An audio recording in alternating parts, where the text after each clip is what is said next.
Tika and welcome back to the channel. If you are new here, thank you for hanging out with us today. Hi, my name is Tika, and here in my kitchen I like to do small batch baking, and I like to share the things that I experiment on or just try out with you guys. If you're a VP, you've been here before, welcome to the new Tika's Snackery. We've got a whole new theme going, new colors, new everything, like it's a whole situation. Since Starbucks has kicked off the official fall season with their pumpkin spice latte, I figured we would join in the festivities and we're gonna start doing some early fall recipes.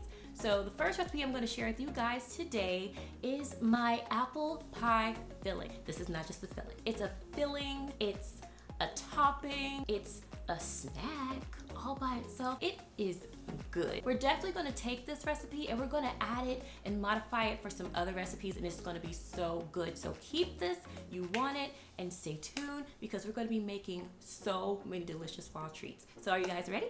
Let's go ahead and get started. And if you're interested in more small batch recipes like the one you see here, feel free to subscribe and don't forget to click the bell so you can be notified every time I post a video. For this recipe, you're going to need a couple of things of water, some sugar and cornstarch, some apple pie spice and cinnamon, a separate thing of sugar, and a couple of apples.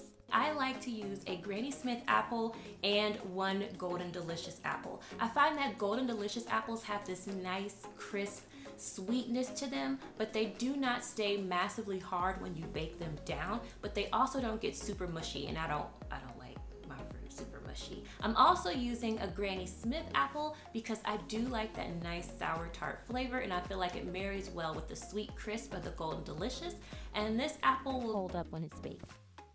Now that my apples are nice and clean, I'm just going to peel off all of the skin. And then using an apple core, I am going to attempt to core both of these apples. Yeah, we struggled a little bit. There we go.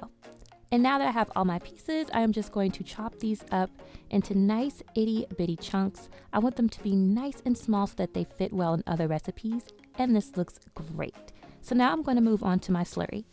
So here we have that cornstarch and sugar, and we have a couple of tablespoons of water, and we're just going to mix all of this up.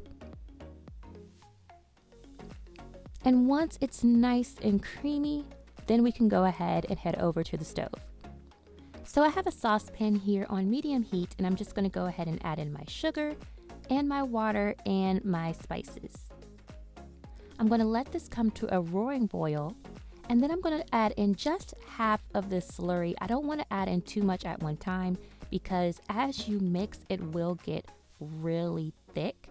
And sometimes I notice that that amount makes it a little too thick. So I just like to gradually add it in as I need it. And this is looking ready. So at this point, when it's nice and thick, you can go ahead and start adding in your apples. And once your apples are in and you give them a little mix and they're just coated in this sauce, you're actually done. But I like my apples to be a little bit more tender, so I let them sit for about an extra 10 minutes, and then I add them into a heat-safe bowl. And here you have the perfect apple pie filling. It is absolutely delicious. I hope you guys enjoyed this recipe, and I'll catch you in the next one.